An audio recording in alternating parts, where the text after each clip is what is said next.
What if you met someone who joined her first spiritual study group at 7 years old, interpreting dreams and practicing meditation, who as a teenager was already leading international youth groups, who bridged into business, trained over 1,000 professionals at the Executive Business School, and now leads executive teams and entrepreneurs to align the best of business practices with soul and sustainability, shaping the new economy for business, people, and planet. That someone is Heather Ramsey. Welcome to Catalyst of Change, the space where we explore what it means to lead with soul, create with intention, and serve from the heart.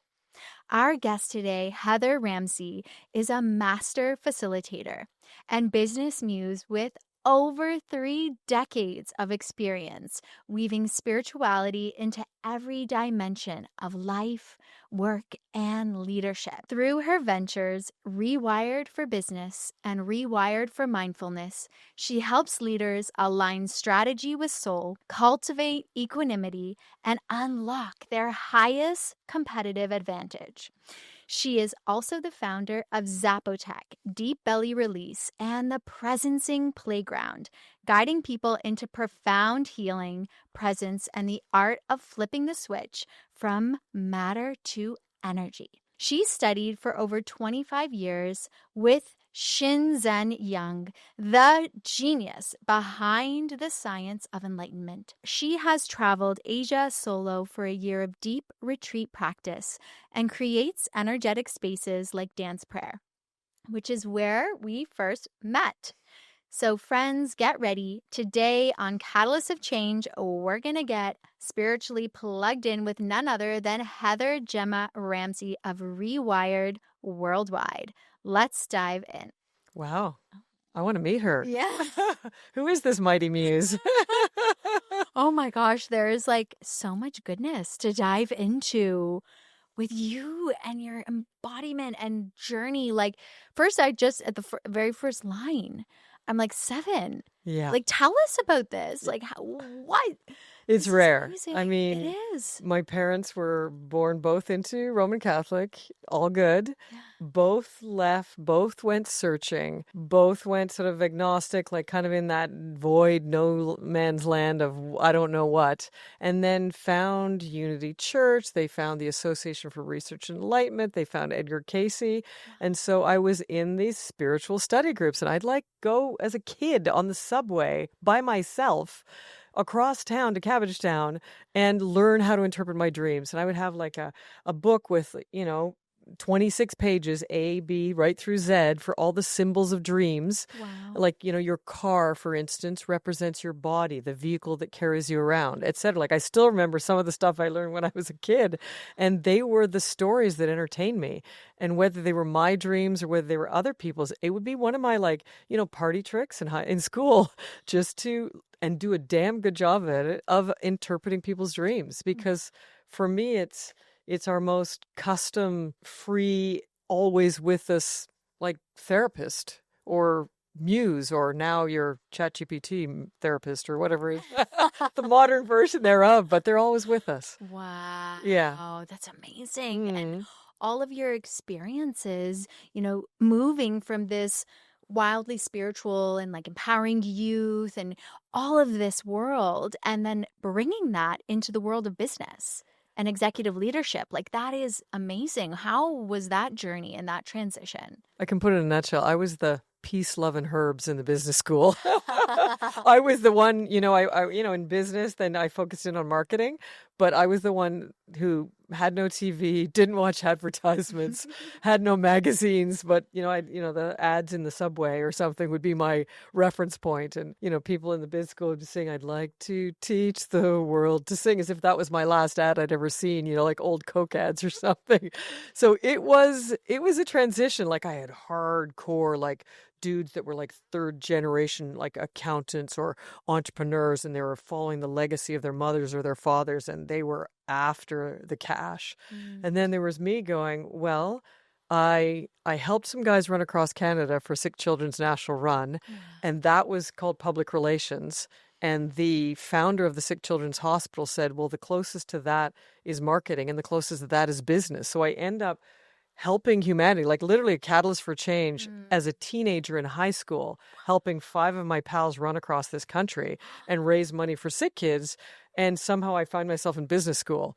And it was, you know, I don't know if you're familiar with Carlos Castaneda, but he talks about shifting your assemblage point. You know, I was assembled primarily around spirituality, and then I got assembled around business. And it was an adjustment, but I feel like I truly have been a bridge my whole life between the two. Yeah, including planet, actually. A bridge of spirituality and planet and biz. Wow. Yeah. And what connection with the planet? Tell us more about that. I'll go on the business side as well as the heart side. So on the business side, you may or may not have heard of something called the Dow Jones Sustainability Index. It was birthed before my time, even decades ago, and it has year over year beat the Dow Jones General Index. Why? Because they figured out how to measure what's called the triple bottom line. So profit is the business one. Then people, how to measure that, like what are the gap in salaries, for instance, and then planet as the third thing they measure. The triple bottom line is also called natural capital, you know, natural for the planet. So there's different handles for it, but basically that's a way to bridge it. So one of my businesses before was called Upstream Wealth, and we literally went upstream and added sustainability back into the business formula and helped bring sustainability to companies like Interface Flooring, that's famous for bringing sustainability into interior design. Companies in Canada, the Toronto Conservation Authority was a client of mine. I've been a bridge the whole time, really, through planet and people. And on the heart side, I remember my mom saying to me, you know, even when you were a kid, when you were like in the stroller, I would have to pause the stroller for like 10, 15, 20 minutes as I watched you watch and listen to the birds.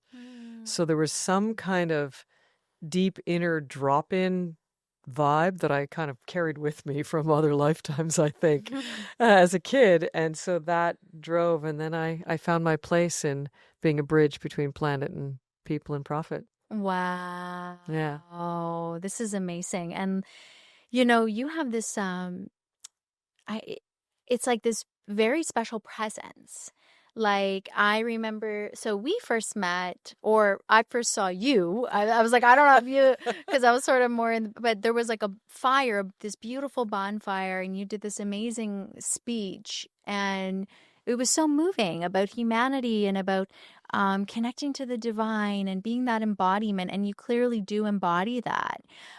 Like you mentioned in your work, being a bridge with the people, with the planet, with businesses, and bringing that into your life and into the world. And my curiosity is like, is that also something you carried from birth? Is that something you developed?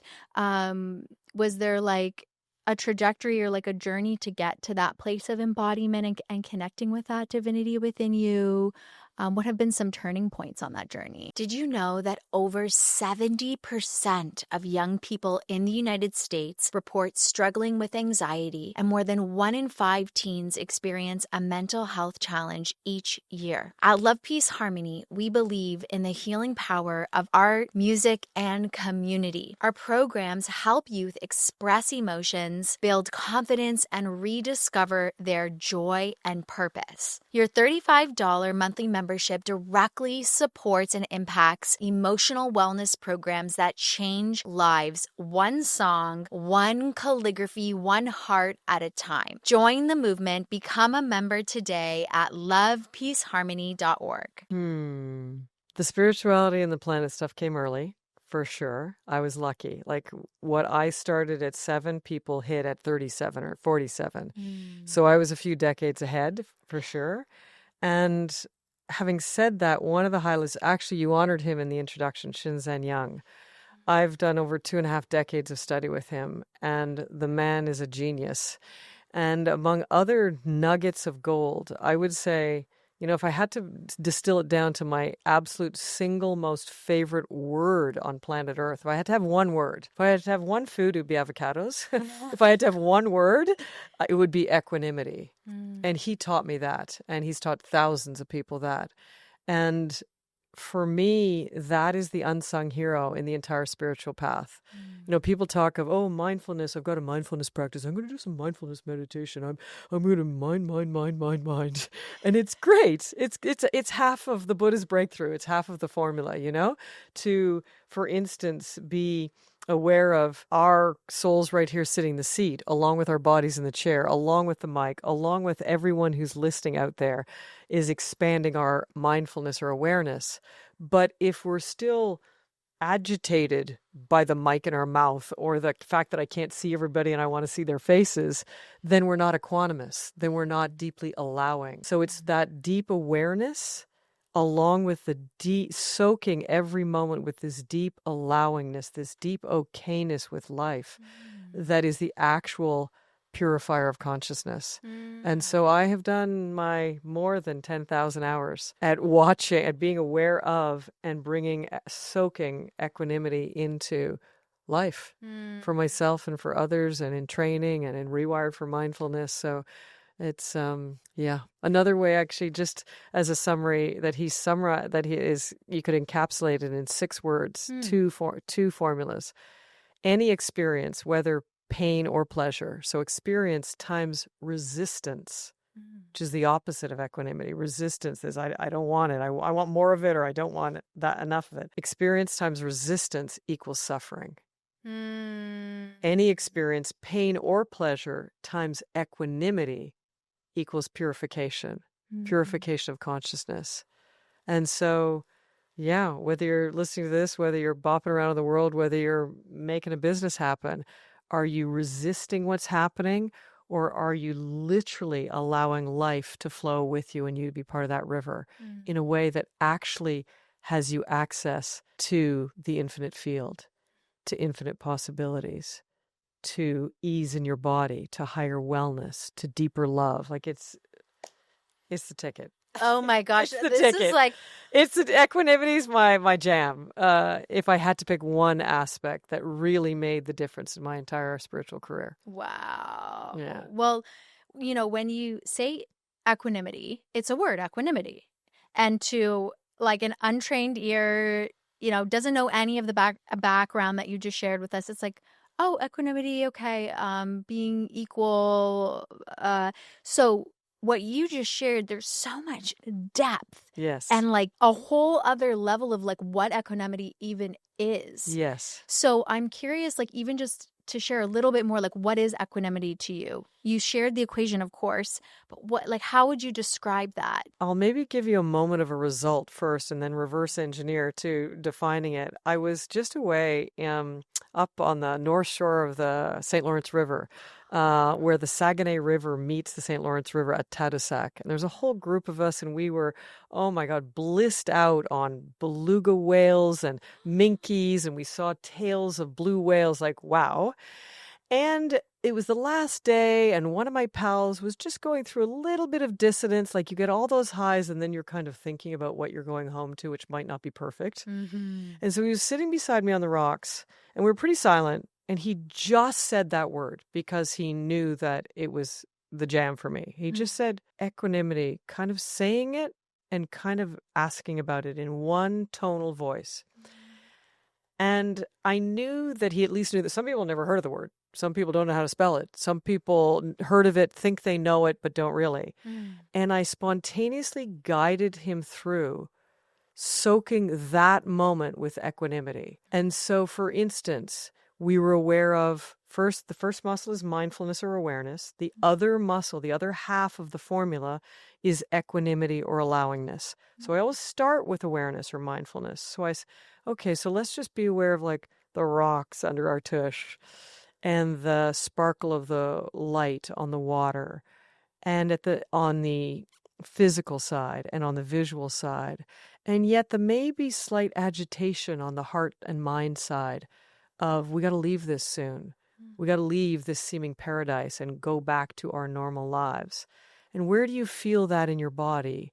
And where do you hear that in your head? And you started to share with me, well, I feel like a knot in my gut, and I feel like there's this kind of looping negative dialogue in my mind that comes back in relation to a business challenge he's having. And so I said, now let's shine the light of awareness more on that knot in your gut. Is it static? Is it moving? Is it fixed? Is it global across your body? And also the dialogue in your head. Is it loud or is it quiet? Is it clear or is it mumbly, etc.? So I turned up the volume of the first muscle, the mindfulness, the awareness. And then I said, now and he was getting almost a little more agitated at focusing on it, which can happen temporarily. And then I said, now let's soak it with this deep okayness, and many ways to get at equanimity, but a way is imagine that this knot was here forever. It's just the way it was. Or this loop was the only thing you were ever going to hear in your dialogue, and it's just the way it was. And your best way of at least survival, if not thriving, was to let it be, to actually be deeply, deeply okay with the way it is. And almost like that was the conceptual part. Then the feeling was like this liquid meditative melting through his body, melting through the mind, melting through the heart. And that melting he started to literally tear up from a concept of a word of equanimity to a direct experience. He could feel, and what I said to him is, you're starting to taste the taste of purification. And that second half is the game changer for us to, no longer be at the mercy of our sense of self, at the effect, the ring out here, and it brings us back into the core of, if I'm not at the effect of that, then I can arise out of the infinite field, out of source in every moment as I choose. So we soak the seeming negative with equanimity. We get back to the raw units of energy that animate everything, undress the story, and start to access our true nature, our true power. Might be more than you were asking, but it was... Oh, no, that's all. That's perfect. Yeah. Yeah. There is a lot of resonance there.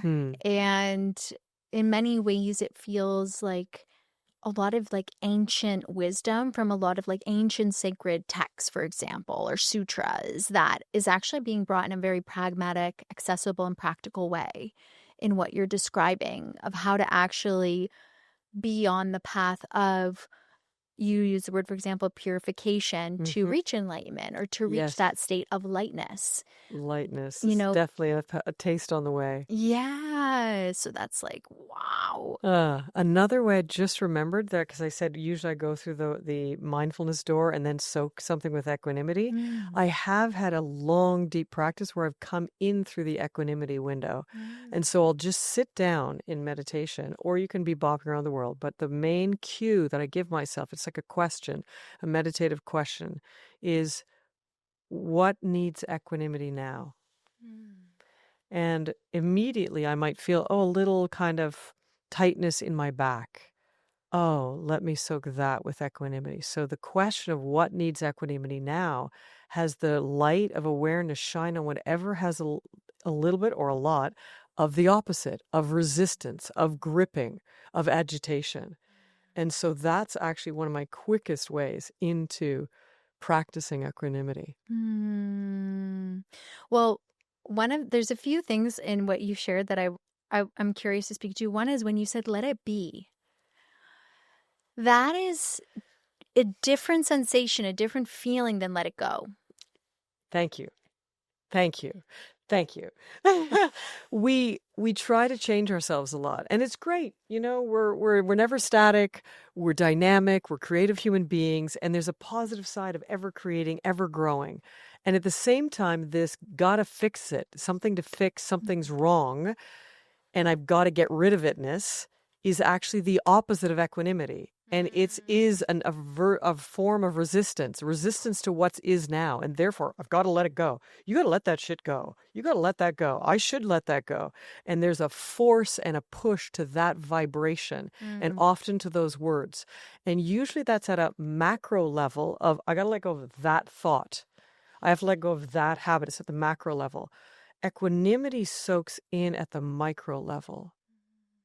And one moment in my equanimity practice, I realized it's actually the deepest form of unconditional love that I've ever experienced. This truly, deeply okay with how we are, exactly how we are, and exactly how life is. Because many leaders, including Shinzen and Master Sha, I sense, would say, if there's any goal at all in the spiritual practice, which can be a trap, as we know, happiness independent of conditions. That is a way. And equanimity, I find, is the shortest path to it. Yeah. One other tip that might help is, even if some people get it, they feel the soaking, the melting, like a soft liquid running through them. Great. Other people are still too conceptual. Another hack that I've had into the equanimity is to change my tone internally or externally. You can say the exact same thing to yourself. You can, or externally, like, I broke that china cup and it was my grandma's, or this dude is ticking me off, whatever. But you change the tone of your voice to neutral or curious. Like, wow, look, I broke that china cup. Wow, that guy's really ticking me off. I'm saying the exact same content. I'm not trying to fix what I'm thinking. And yet with the tone of neutral to curious, within about 2 or 3 sentences, you can't help but have a smile on your face. Like, wow, look, I broke that china cup and it's the last one I had. And I don't know if I have anything else that reminds me of my grandma. And I loved her, but damn, she loves me whether I got that china cup or not. As opposed to this loop of days and days of, kicking ourselves for doing something wrong.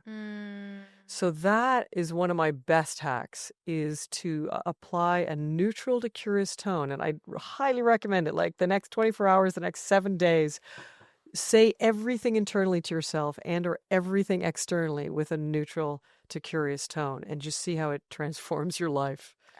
Yeah. I am so going to take that on. Do it, girl. That was me trying the neutral to curious. Yeah, there you go. On my list. I love it. Yeah. And it's like, it just shifted everything just when you shared that. And this is beyond when you said the word equanimity, this like, it totally, and one thing I'm really curious about is bringing this into the business world. So there's a few things. One is like, so then what about, KPIs and goals and so how does one stay like, is one even motivated, ambitious, going after these things in equanimity? Can those things coexist together? How does that work? So how do you bring this into daily life as a businesswoman and as an entrepreneur, and what does that look like? Yes. So the short answer is yes. I literally built Rewired for Mindful Business, and I took the top 7 business killers, like I didn't get the sale and my team's pissing me off, and like all the top 7 business killers, and then I applied a custom mindfulness practice to each one and went through an 8-week cycle with entrepreneurs. So the short answer is yes. And I want to chunk up a bit too, because a way to bring, whether it's equanimity, whether it's spirituality, whether it's your purpose, your mission, whether it's your true nature, whether it's a sense of satisfaction to your livelihood, can be at the big picture of what you choose to do. And so, for instance, one way I slice the business world is the old economy and the new economy. And God bless both. But the old economy, the new economy is everything we've got in the old economy, just cleaner, better versions of it. So, for instance, renewable energy, organic agriculture, holistic wellness, spirituality, all of these things I would place. And you might slice the pie a little differently, but you get the concept of actually choosing what team you want to play for, choosing what you want to produce in the world. And there are hundreds of millions, and I'm going to ask ChatGPT tonight, actually, the math on how many people now, I think we've maybe even cracked 1 billion, of how many are actually physically in the new economy right now. Because we have clean energy, and we have clean food, and we have clean wellness, et cetera. And there's, troops joining the economy day after day after day, playing for that team. And so a lot of what, for me, it is clean business or are doing well in business doesn't have to be. In the past, we still have this old paradigm that it's just philanthropy. Like, destroy the planet, but give 1 or 5 or 10% to, cleaning up the St. Lawrence River for the belugas. Right. Okay, thanks. Better than nothing. But what if we actually do, as one of my clients would say, doing well by doing good, so that you're literally cleaning up your company, or you're choosing a clean company to actually have your spiritual inspiration, your purpose inspiration, to be in line with your soul so you can sleep at night. So there are various levels of the answer to your question of how to find satisfaction, whether spiritually or purpose-wise or energetically or equanimously in the business world. Anywhere from what economy you pick. And for me, I'm all about giving the most competitive advantage. All your skills, whether it's copywriting or who knows what you do in the world, give it to the clean economy companies. Give them all the competitive advantage. They've been fighting for a decade or two to launch and to succeed, and they're big enough that they're worth supporting as an example of how you could really feel satisfied directly in business. And then there's where I started, which is moment to moment. You bet. I just have a client I'm working with right now who we went in the equanimity window and have brought major sanity to his business, which I can share that story or not, depending on where you want to go with it. But I can get pretty concrete about it. Yeah. Well, I feel like when you go from like this micro to the macro in terms of this, like it's an amazing consideration that what I'm hearing is like embodiment. Like, how do we use every layer of our existence, of our embodiment, of our actions in each day to contribute to this world that we're envisioning? Yes. Whether it's a world of love, peace, and harmony, a world where we use renewable energy, a world where we work together harmoniously, like whatever that, like clean rivers, all of these aspects of the world. If there's something we may feel like passionate about or excited about, there's probably an opportunity in this new economy there. Did you know that over 70% of young people in the United States report struggling with anxiety, and more than 1 in 5 teens experience a mental health challenge each year? At Love, Peace, Harmony, we believe in the healing power of art, music, and community. Our programs help youth express emotions, build confidence, and rediscover their joy and purpose. Your $35 monthly membership directly supports and impacts emotional wellness programs that change lives, one song, one calligraphy, one heart at a time. Join the movement. Become a member today at lovepeaceharmony.org. There's no doubt there is. Yeah. And it's growing every day. And the more we put our votes there and our dollars there, the more it literally quantitatively grows in dollars, and therefore there's dollars to hire the peeps who want to be in it. Yeah, and back to your initial, yes, it is about twinning it together. People are like, oh, I'm going to go into spirituality. Oh, I'm going to go into wellness. Oh, I'm going to go into business. It's fine. Niche is fine. And yet at the same time, it's really doable to integrate and be embodied. Like on my vision board is 20+%. And the plus is operative because it could be more, 20+% clean economy and awake humans in my lifetime. That's my center point. That's my bullseye. That's what I'm shooting for. And so it's a twinning of the inner and the outer game simultaneously. And I bring them together very actively. Yes, you to do. win. Yes. Yeah. Absolutely. And I love that 20% because one of the things is like when we operate singular alone, it can feel lonely. Or maybe we have all these hopes and dreams and it's like, well, am I the only one that feels this way? But when we surround ourselves with people who have similar views or who inspire us, or maybe they have different views, but they have a vision for the world that's in alignment with that, there is this idea that we're not alone. And when we think about these numbers, like there is a critical mass where we could reach as a humanity, as one collective global family and community where there is no turning back. Yes. You know, so that's amazing to hear. Like, and I think we're hitting that tipping point. Like, with all due respect to the kind of handle of the show, right. You know, the catalyst for change, there's an element that feels like we're still kind of knocking on the big guy's door, hoping that our change will kind of knock the big guy, you know? And when we're activists and we're like, hello, we're catalysts for change, it can be that way. And for me, we lit the fire decades ago on the catalyst for change. Yes. And now there is a critical mass of us that are living the new reality. Yes. You know, many people have prophesized 2 different realities. And there are, I would say, 1 billion out of 8, minimum. I mean, Sadhguru's got like a million volunteers, let alone followers. Right. Speaking of actual numbers of us that have joined the Wake Up team. I call it, I long ago hired myself on the Human Wake Up team. I would say we've cracked 1 billion on those of us that are already on the Wake Up team, that are already living the change, we already eat clean food, we already access clean energy, etc. So that catalyst for change, like hoping and praying this energy, and it may not be what you're, but I'm just being contrasting to say that's in the past. We flipped that switch. Yeah. Now we're embodying it. Let's give all our competitive advantage to the home team. Yeah, exactly. Yeah. I love that. And I think, I think with the catalyst for change, for example, many of us, like you said, let's say the 1 billion are, and there are many who could even be listening to this and everything you're saying is new.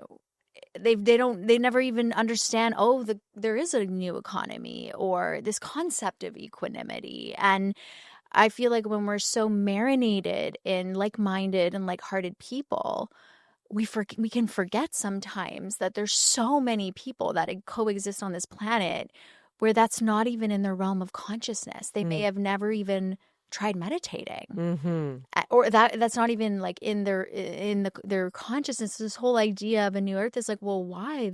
Everything is great. I'm very happy as I am, because I'm so privileged and live in a bubble or whatever, So it's like, I don't know. It's just, I think there's this idea of this has almost like, I feel in a way, like you said, existed since the dawn of time. It's always been there for us in the infinite field. And to get away from the woo-woo language, I just shifted almost like the ear that we're speaking to and sharing with. And I really appreciate that. Yeah. Like what if any one of you are listening and this is all new to you? Right. And just to give, I hope, like a concrete example, I'm working with a mainstream entrepreneur right now. So business grounded.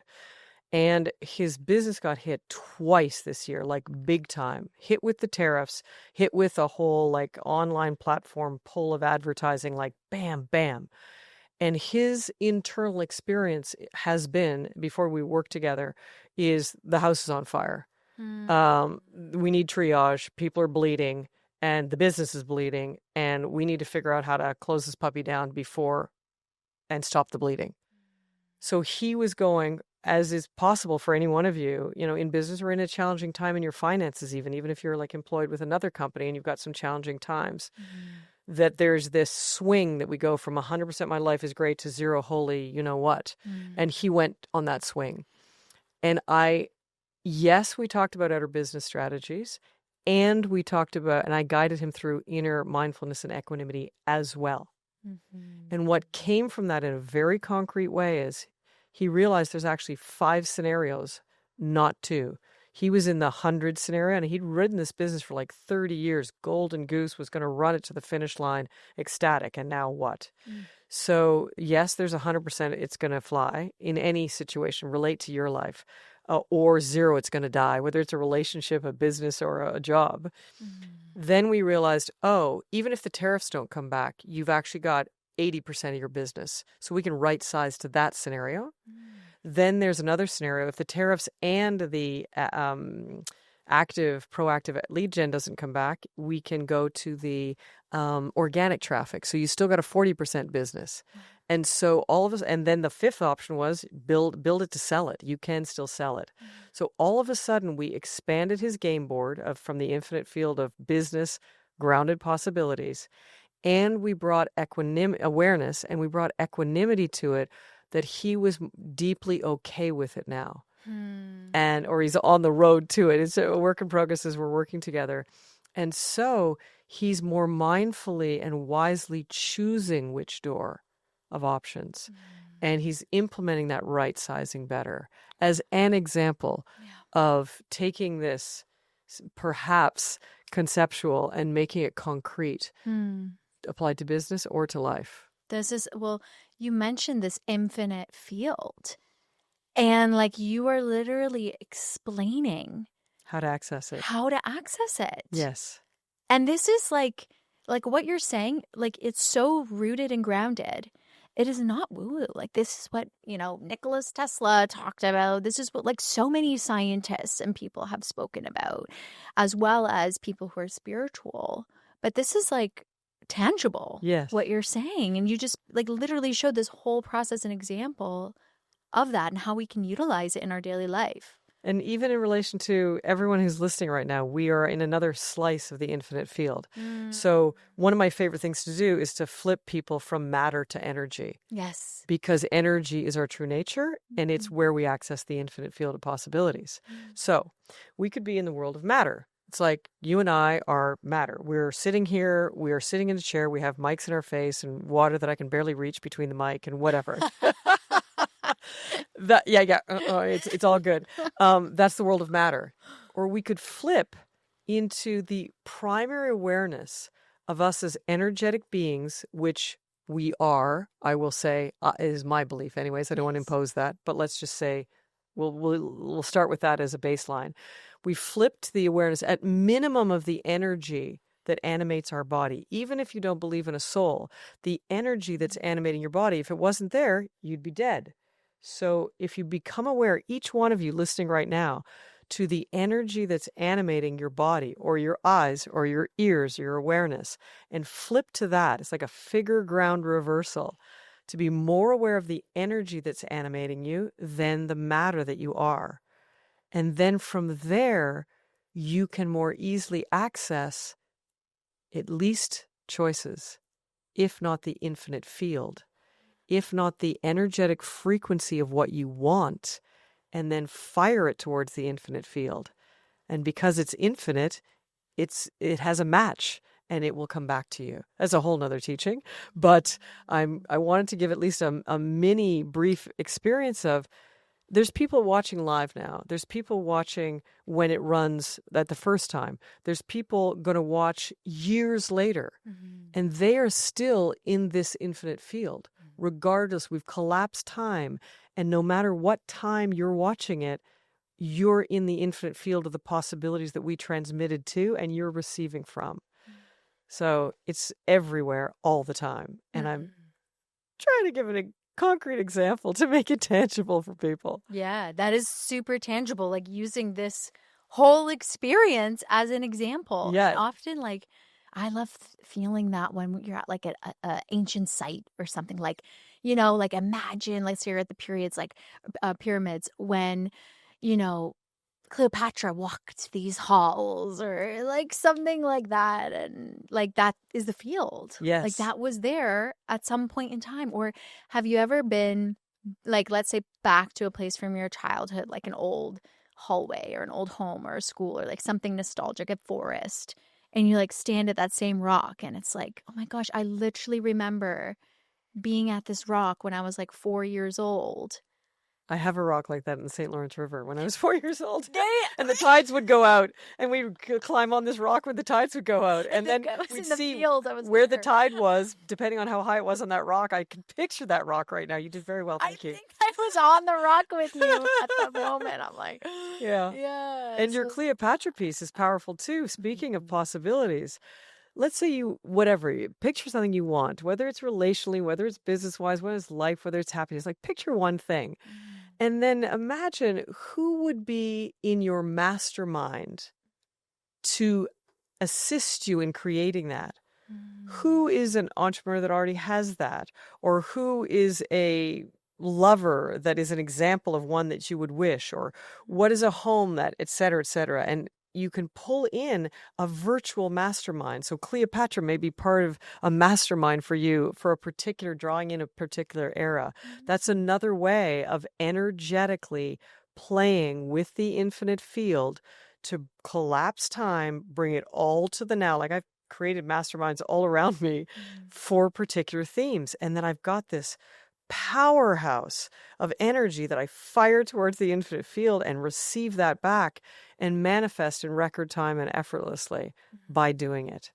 So maybe I'll hear about your Cleopatra mastermind. Yeah, as soon as you're saying that, I'm already thinking like I need to go home, print out some pictures, make a little board, watch her documentary or something. So that's really awesome. And I feel like that would be a really cool place to leave everyone with. Take some actions from today. Think about the ways that you can implement what Heather brought forward in this powerful practice. And dive into it and see what comes from it. Amazing. Yeah. Whether you never make it to Toronto, create your own presencing playground wherever you are, and just really practice, even with a sound like flipping the switch from matter to energy. Just imagine this switch with a sound and your hand on that switch, and just feel your shift to the energy that's truly you, and allow that to guide your day, your joy, your life. Thank you so much, Heather. And it was amazing to have you on our podcast today. Thank you, Heather, for showing us that success is not just strategy. It's frequency, presence, power, and equanimity. If this episode resonated with you, explore Heather's offerings through Rewild Worldwide. Check out all the links below, from healing ceremonies to business mastery tools and so much more, and begin your own journey of rewiring. Share this conversation with someone who's ready to lead from presence and purpose in their life. And as always, stay present, stay purposeful, and remember, you are the catalyst.